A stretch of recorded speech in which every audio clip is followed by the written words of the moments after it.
sexual, horror o droga na hindi angkop sa mga bata. Minumulto na nga si Dara ng kanyang takot dahil tuluyan na ngang nangungulit sa kanya si Karina.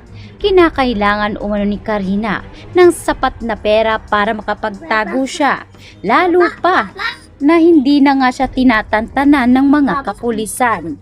Kaya sa pagkakataong ito ay bumalik si Karina sa pamamahay nitong si Dara at doon paulit-ulit ngang nangungulit itong si Karina na nais umano siyang tulungan nito. Dahil kung hindi umano ay baka dalawa sila ni Dara ang malulugmok sa putikan. Subalit litong-lito ngayon itong si Dara kung ano ang kanyang mga dapat gawin. Dahil ang gusto nga ni Dara ay mabaon na sa limot ang lahat at ayaw niyang madawit sa kung anumang gulong kinahaharap ngayon nito. Narinig naman ngayon ni Megan ang mga sinabi ng kanyang ina. Subalit mabilis itong mahanapan ng paraan ni Dara.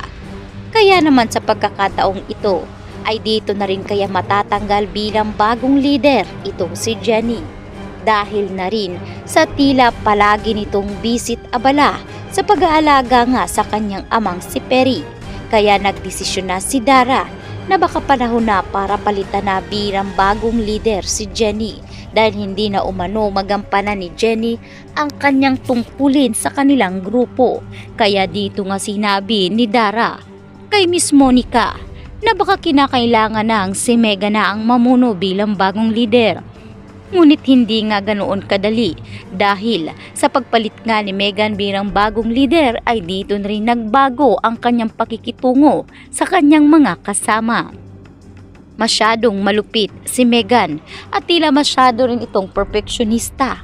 Marami siyang napapansin sa kanyang mga grupo at hanggang sa kanyang ugali ay tila nagbago na rin. Kaya naman biglang dumating itong si Jenny. Kaya dito nga sinabi ni Megan na hindi na si Jenny ang leader ng Yumi Group. Pinalitan na umano ito ni Megan dahil sa pagiging abala nitong si Jenny ay napapabayaan na ang kanilang grupo. Kaya pabor ito para kay Jenny dahil marami nga raw siyang oras pa sa kanyang ama. Dismayado si Jenny pero malugod niya itong tinanggap dahil pareho naman sila na talaga namang nagustuhan ng naturang event. Kaya dito sinabi ni Jenny na siguradong matutuwa umano si Ma'am Dara dahil itong si Megan na ang bagong leader ng grupo. Masayang masaya umano itong si Jenny dahil sa wakas ay si Megan na ang kanilang magiging bagong leader.